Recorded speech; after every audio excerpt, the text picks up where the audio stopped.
welcome to my channel ပါဒီနေ့ blog လေးကတော့ကျွန်တော်နဲ့ကျွန်တော်အမက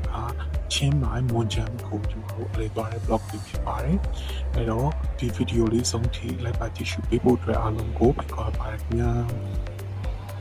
အမှန်ကတော့ကျွန်တော်တို့ကချင်းမိုင်ကိုညအိတ်ချထားနေသွားချင်တာပေါ့နော်တို့ဒီအနာနီမှာစီစဉ်တာဖြစ်တဲ့အတွက်ကျွန်တော်တို့ဒီ logo ကနေပြီးတော့ပဲကျွန်တော်တို့ color နဲ့ဖြတ်ပြီးတော့ညကနေလာခဲ့လိုက်ပါတယ်super VM ပြလိုက်ပြီးမြဲတကယ်စီးရတာကတော့ဒီမှာအဆင်မပြေဘူးပေါ့နော်ဒါကလည်းရှေ့ဆုံးမှာ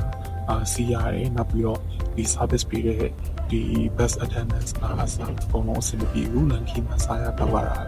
လုံးဝအဆင်မပြေဘူးပေါ့နော်ညတညလုံးကစိတ်ပြီးတော့ကျွန်တော်တို့မနက်6နာရီကျော်လောက်မှာချင်းမှန်မျိုးတွေကိုပါဝင်လာပါပြီရာသီဥတုအရာရောခံစားရတာရ fresh ဖြစ်တယ်ဒီစိတ်လေးနဲ့ပေါ့နော်အဲ့တော့9နာရီဝန်းကျင်လောက်မှာကျွန်တော်တို့ချင်းမိုင်ကခွင့်နေကိုရောက်တယ်ကျွန်တော်တို့ချင်းမိုင်ကိုတန်းပြီးတော့မဝင်မဲနေပေါ့နော်မွန်ချမ်းကိုတန်းတက်မှာဖြစ်တယ်အဲ့တော့မွန်ချမ်းကကျွန်တော်တို့ hotel ကစီစဉ်ပေးတဲ့ကားဆရာကနေပြောလာခေါ်ပါတယ်နောက်တစ်နာရီလောက်ချင်းမိုင်ကစီးပြီးတဲ့အချိန်မှာကျွန်တော်တို့တဲမဲ့မော်ဖီ homestay လေးကိုကျွန်တော်တို့ရောက်ပါပြီရှုခင်ကအရန်ကိုပါရပါတယ်ဒီ homestay လေးကပေါ့နော်နောက်ပြီးတော့သူ့မှာစိတ်ချမ်းသာစရာကောင်းတာက homestay ရဲ့ပိုင်ရှင်ကိုပေါ့နော်မြန်မာလူမျိုးလည်းဖြစ်တယ်လူငယ်တယောက်လည်းဖြစ်တယ်သူကအရန်ကို helpful ဖြစ်တယ်တွားချင်တာစားချင်တာမျိုးဒုက္ခနဲ့အကုန်လုံးလိုက်ပြီးပါတယ် okay ဒါကတော့ကျွန်တော်တို့နေရာမယ်အခန်းလေးပါသူ့မှာအိမ်9အိမ်6အိမ်လောက်ရှိတယ်ဒါပေမဲ့ကျွန်တော်တို့နေရတဲ့အခန်းလေးကကြည့်ရတာရှုခင်းအကောင်းဆုံးပဲပေါ့နော်ဒါကတော့အခန်းအတွင်းပိုင်းမှာအခန်းလေးကတော့ကျင်းနေဂရင်ကလည်းကျွန်တော်အတွက်ဆိုတော့ပြီးတယ်ပေါ့နော်နေရောက်ဆိုရင်ဒါပေမဲ့ short trip လာတဲ့သူတွေအတွက်ကတော့တော်တော်လေးအဆင်ပြေပါတယ်ဒီနေ့ကမှမှာတော့ကျွန်တော်တို့ဘယ်မှမသွားတော့ဘဲနဲ့ပေါ့နော်ဒီအေးပြီးတော့အလီနာပတ်ဝန်းကျင်မှာကျွန်တော်တို့ပါရှိမလဲဆိုပြီးတော့လမ်းလျှောက်ရင်းနဲ့ကျွန်တော်တို့ explore လုပ်တယ်ပေါ့နော်အဲ့ဒီတခုနဲ့ပါဟုတ်ပါအဲ့တော့ကိုကေမမှာရှာကြည့်လိုက်တော့ဒီနေ့နောက်ပိုင်းမှာ coffee sign ရှိတယ်အဲ့တော့ကျွန်တော်တို့လမ်းလျှောက်ရင်းနဲ့ coffee sign ပါမယ်ပေါ့နော်အဲ့တော့ဒီနေ့20လောက်တော့ကျွန်တော်တို့လမ်းလျှောက်ရလိမ့်မယ်အမွားနေပြီးဆင်းရမှာပေါ့နော်Okay ကျွန်တော်တို့သွားမှာဒီ post ဆိုတဲ့ coffee sign ဖြစ်ပါတယ်ဒီ coffee sign ကဒီတောင်ကြီးစင်ချင်းမှာရှိရဲနောက်ပြီးတော့သူက coffee ဆက်လုံးနဲ့တွေ့ပြီးတော့ဖွင့်ထားတာပေါ့နော်ဒီကမှကြည့်လိုက်တော့ review တွေကောင်းတယ်အဲ့တော့ကျွန်တော်တို့အဲ့ဒီ sign ကိုပဲသွားဖို့ဆုံးဖြတ်လိုက်တယ်လမ်းမှာကတော့အမဖြစ်တော့တွေ့ရနေတယ်ပုံလေးပေါ့နော် Okay 20မိနစ်လောက် line shop ပြီးတဲ့အချိန်မှာကျွန်တော်တို့ကဒီ post coffee sign ကိုကျွန်တော်တို့ရောက်ပါပြီသူကဒီညာဘက်ချမ်းမှာက coffee ဆိုင်ရောဒီဘက်ချမ်းမှာကတော့ coffee ဆိုင်ပေါ့နော်အပင်နေနဲ့အရန်ကို fresh ဖြစ်ရန်ကိုမိုက်တယ်အေးချမ်းသွားတယ်ပေါ့နော်ဒါကတော့ coffee ဆိုင်လေးပါ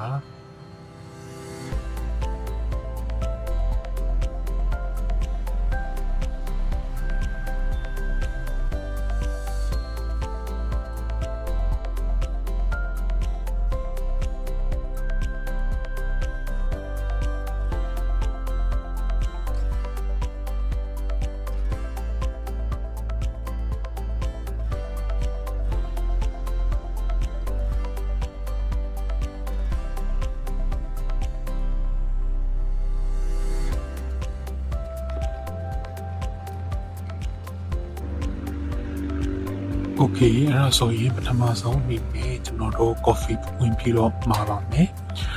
coffee ဆိုင်ကလူတော့ရှင်းတယ်အထဲမှာ2ဝိုင်းလောက်ပဲရှိတယ်ပြတ်တော့မင်းမျိုးတွေအများကြီးပဲ coffee မျိုးတွေအများကြီးပဲနောက်သူချားတဲ့ကွာတော့ Facebook coffee လည်းရတယ်ပေါ့နော်ဒီနေ့တော့အပြင်ဝိုင်းလေးမှာပဲကျွန်တော်ထိုင်လိုက်ပြီပေါ့နော်မဟုတ်လို့ဆိုမိုးရွာပြီးပါစားဆိုတော့ဒီ okay coffee လေးရလာပါပြီကျွန်တော်ကတော့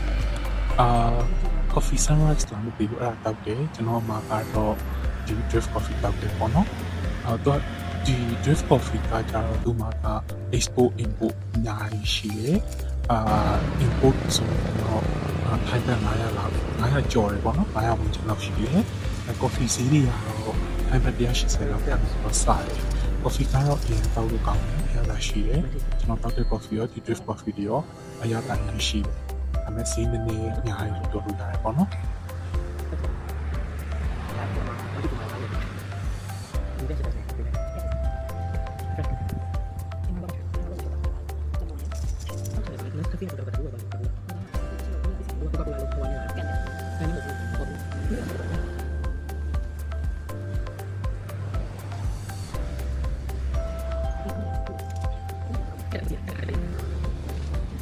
နှစ်နာရီလောက်ကျွန်တော်တို့တပ်ပုံလိုက် coffee တောက်လိုက်စကားပြောရတဲ့အချိန်ပြုံးလိုက်တယ်ပေါ့နော်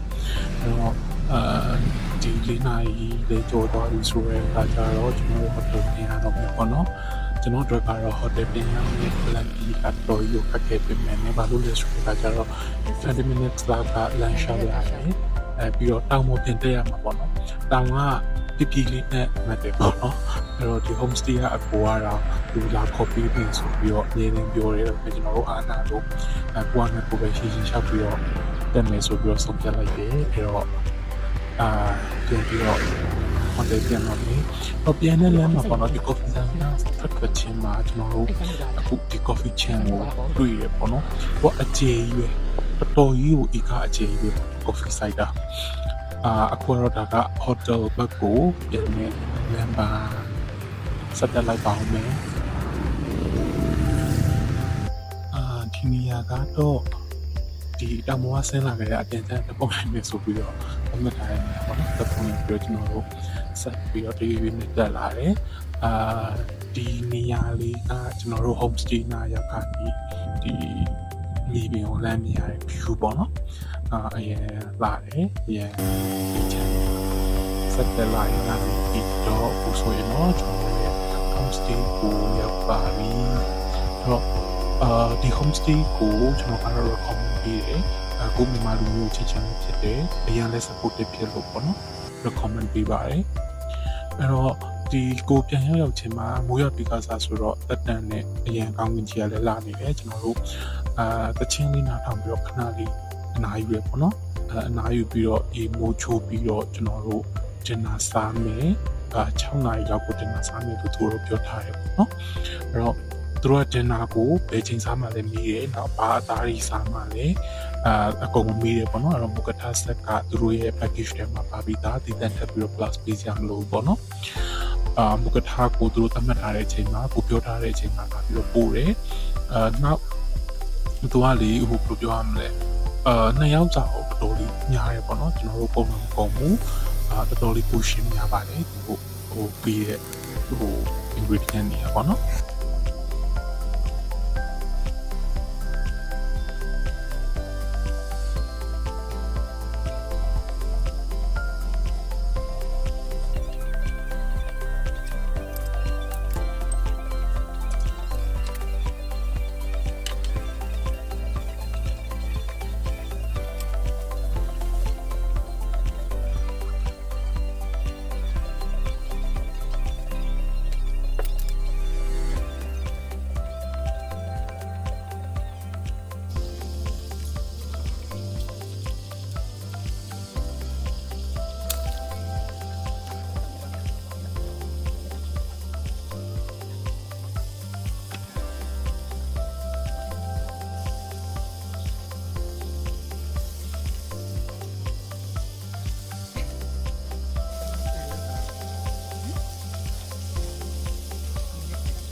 ဒီညအတွက်ကတော့ကျွန်တော်တို့တင်နာစားပြီးတော့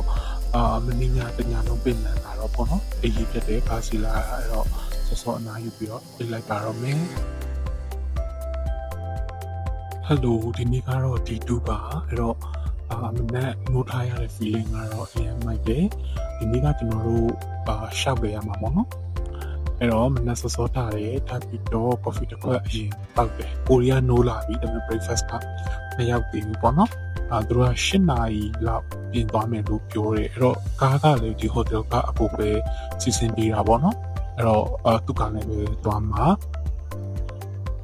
9နာရီကျော်လောက်မှာတော့ breakfast ကရောက်လာပြီအမှန်တကယ်တော့ time မို့နောက်လုံးဝမကြိုက်ဘူးအရင်ချိုလို့ပေါ့နော်ဒါပေမဲ့စားစရာလည်း wish ရမရှိတော့ကျွန်တော်တို့ရဲ့ time မို့တော့ဒီနေ့စားလိုက်ပါတယ်အရသာကတော်တော်ကောင်းတယ်ဟိုသူတို့ဟိုကိုယ်တိုင်ချက်တာလားအပြင်မှာလာတော့မသိဘူးဒါပေမဲ့ဒီမှာ taste နဲ့တော်တော်လေးနှိစက်တယ်ပေါ့နော်အရင်ဒီကတော့အရင်မချိုတော့ breakfast စားပြီးတဲ့အချိန်မှာကျွန်တော်တို့အရင်ဆုံးမက်တပေါင်း လာပါတယ်အဲ့တော့မက်ကပောင်ကကျွန်တော်တို့သွားတဲ့အချိန်မှာမိုးရာဒီလည်းဖြစ်လို့လာမသိဘူးပဲတည်းလည်းနည်းနည်းပါတယ်အဲ့တော့ခီးသွားတွေသိမရှိဘူးနောက်တစ်ခုကျတော့တချို့ဆိုင်တွေဆိုပိတ်ထားတယ်ပေါ့နော်အဲ့ကျွန်တော်တို့ကတော့ဒီတိုင်းပဲနည်းနည်းလေးဟိုရှောက်ပြီးတော့ကြည့်လိုက်တယ်ပေါ့နော်ဘာလို့လဲဆိုတော့မနီကားတမီကုံနာလိုက်တာဆိုတော့ဒီနေရာအနှက်သွားရမယ် plan ဖြစ်နေတော့ကျွန်တော်တို့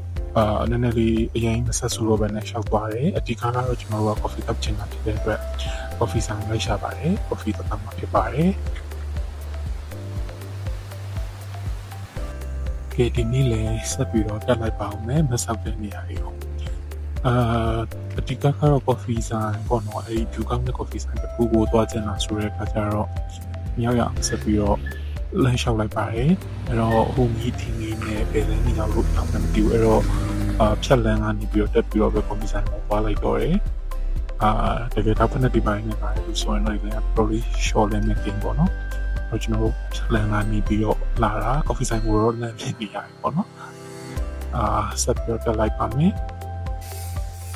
Okay finally ကျွန်တော်တို့ coffee ဆိုင်ကိုရောက်ပါပြီcoffee ဆိုင်ကတော့ဒီကတော်တော်များများလေးဟိုထိုင်ကြရဲပေါ့နော်ဒီ coffee ဆိုင်ကြီးကဒူးလည်းတော်တော်လေးလာတယ်ပြီးတော့လုံးဝခုစီပေါ့နော်ဒီမှာဒီတီလေးတွေနဲ့အရင်ချစ်စရာကောင်းတယ်ဒီ view ကတော့လက်ကဖောင်းလာတဲ့လူသားဒီမှာထိုင်ပြီးတော့ရိုက်ကြရဲပေါ့နော် Okay ကျွန်တော်တို့ coffee မှာရောက်ပါပြီ coffee ကအရင်ကောင်းနေတယ်ဒီ coffee ကပြီးတော့စီးအရင်သက်သာရပေါ့နော်ဟိုတော်ကြီးကိုစိတ်သက်သာပြီးတော့တောက်လို့က taste အရင်ကိုကောင်းတယ်ကျွန်တော်ကတော့အရင်ချက်ကျွန်တော်တို့နေရာအပေါင်းလေးရလိုက်စကားလေးပြောလိုက်နေ coffee ထိုင်တောက်တယ်ပေါ့နော်ဒါပေမဲ့ ACC ထိုင်ပြီးတော့တောက်ချင်နေမယ်ကျွန်တော်တို့နေရာကမ္ဘာကအပြင်းကြီးပြီးတော့ဒီနေ့တော့အိမ်လိုက်တော့ဒီနေ့ကနေရာဆောင်ဖြုတ်သွားမှာဖြစ်တဲ့အတွက်ကျွန်တော်တို့ဒီ ACC coffee မတောက်နိုင်မယ်ကျွန်တော်တို့ပြန်စီးရပါတယ် Okay ကျွန်တော်တို့နောက်တနေရာသွားဖို့ပြန်ဆင်းလာပါပြီ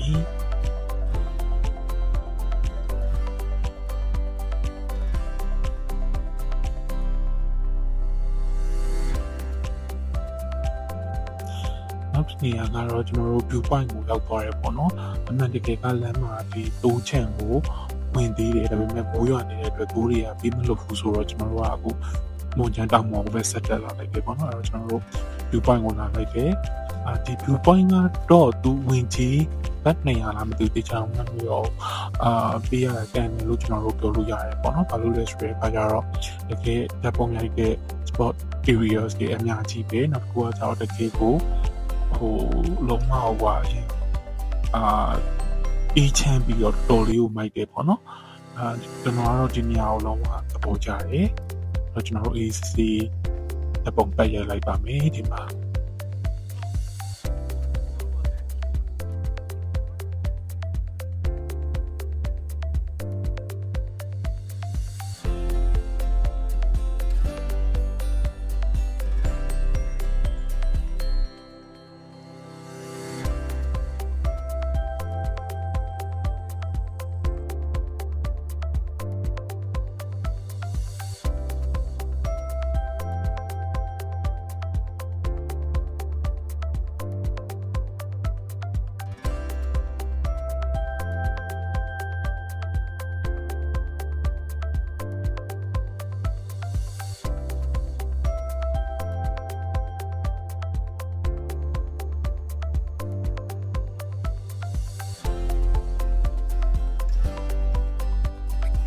Okay ကျွန်တော်တို့ဒုတိယမြောက်ရောက်လာတာကတော့ flower garden ပါဒီ flower garden ကလည်းဝင်ကြီးပေးရတယ်သူဒီလည်းဝင်ကြီးပေးရတာနဲ့ကြံအောင်လက်ပုံရိုက်ဆရာနေရာကြီးအများကြီးရှိတယ်အများကြီးလည်းလှတယ်တခုပဲဒီရက်ပိုင်းကမိုးရွာလာပြီးပူလိုက်ပြီးဖြစ်နေတယ်ပေါ့နော်အဲ့တော့ကျွန်တော်ဒီနေရာကိုရောက်တဲ့အချိန်မှာနေအရန်ပူလာဖြစ်တဲ့အတွက်တပ်ပုံကောင်းကောင်းမရိုက်လိုက်နိုင်ဘူးတပတ်ပတ်ပြီးတော့ကျွန်တော်တို့ပြန်လာခဲလိုက်တယ်ပေါ့နော်အဲ့တော့ဒီမွန်ချန်ကိုရောက်ရင်ကျွန်တော်ကဘာလုပ်မယ်လို့စိတ်ကူးထားတာလဲဆိုတော့ကျွန်တော် people စီးချင်တာပေါ့နော်ဒါပေမဲ့ခုနပြောသလိုပဲမိုးကတော့ရှောက်ကြွားနေတာဖြစ်တဲ့အတွက်ကျွန်တော် people လည်းသွားမစီဖြစ်တော့ဘူးကျွန်တော်တို့ဒီသွားလို့ရတဲ့နေရာလေးတွေပဲကျွန်တော်တို့ရှောက်သွားလိုက်တယ်ရှောက်သွားပြီးတော့ ဟိုလူကဘိုက်စာနေပြီလေဖြစ်တဲ့အခါကျတော့ကျွန်တော်တို့ဒီ sport တစ်ခုပြီးရင်တော့ကျွန်တော်တို့ coffee ဆိုင်मेंသွားပြီးတော့ထိုင်တော့မယ်ဆိုပြီးတော့ကျွန်တော်တို့ဆုံးဖြတ်ထားပါတယ် ရတယ်ရိုက်တယ်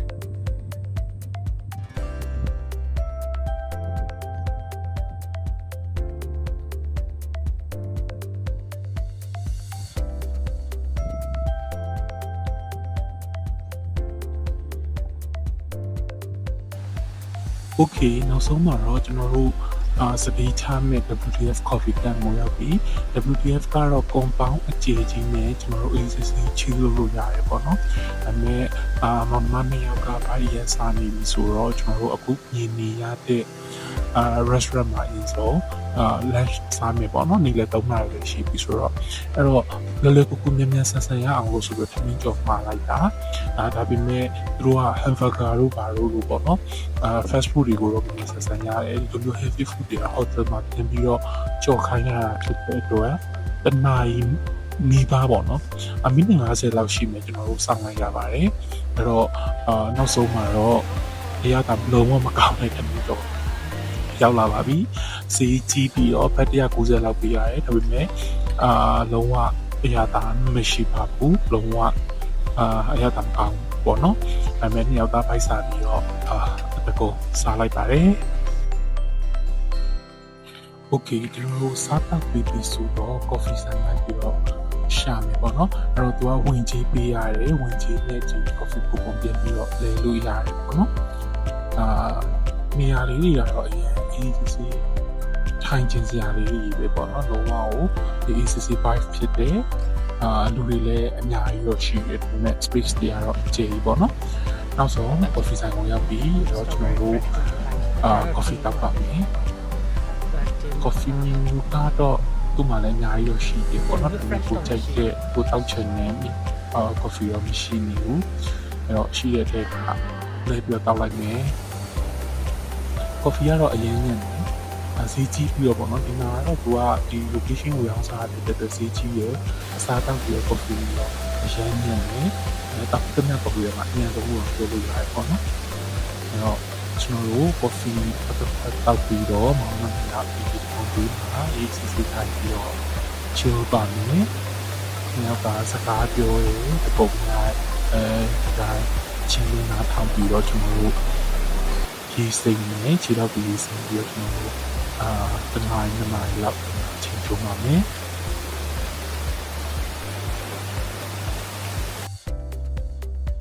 Okay ကျွန်တော်တို့ဒီမှာတနားခွဲလောက်ထိုင်လိုက်တယ်ပေါ့နော်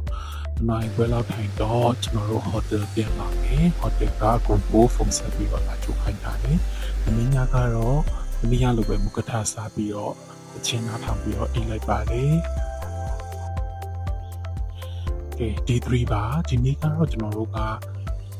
ချင်းမိုင်ကိုပြန်ဆင်းမှာပေါ့နော်ချင်းမိုင်ကိုပြန်ဆင်းမှာဆိုတော့ကျွန်တော်တို့မနေ့စောထားပြီးတော့coffee တောက်တယ် breakfast စားရပေါ့နော်အဲ့တော့hotel ကစီစဉ်ပြီးတဲ့ကာသမားကကျွန်တော်တို့ကိုလာပြီးတော့ကြိုမယ်ပေါ့နော်ကြိုပြီးတော့ကျွန်တော်တို့ချင်းမိုင်ကိုဆင်းမှာမယ်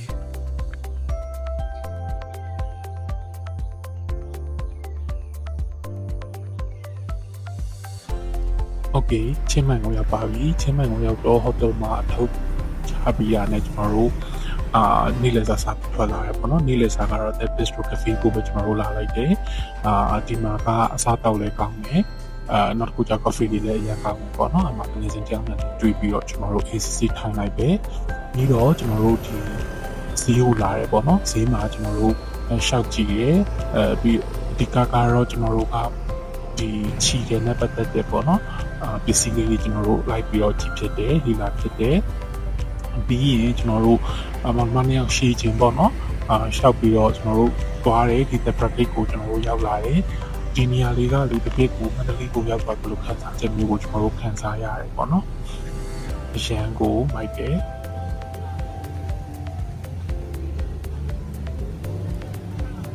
ညနေပိုင်းမှာကျွန်တော်တို့ဟိုတယ်ပြန်ပြီးတော့ရေကိုချိုးပြီးရတယ်ညစာစားဖို့ကိုကျွန်တော်တို့လမ်းလျှောက်ပြီးထွက်လာရဲပေါ့နော်ကျွန်တော်တို့သွားတဲ့ရက်က weekend ဖြစ်နေတဲ့အခါကျတော့ကျွန်တော်တို့ဒီ night market တစ်ခုကိုကျွန်တော်တို့လမ်းလျှောက်ပြီးလာလိုက်ပေါ့နော်ကျွန်တော်တို့က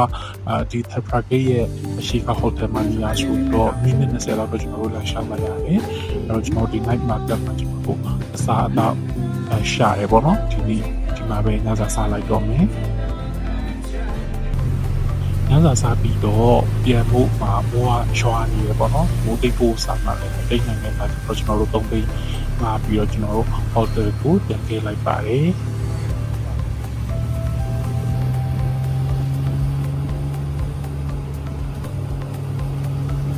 ချင်းမိုင်မှာဒီရက်ပိုင်းကလည်းအဲ့တဲ့ရန်နေပေါ့နော်တော်တော်လေးကိုလည်း6ခက်တော့ဖြစ်နေတယ်လို့ခံစားရပါတယ်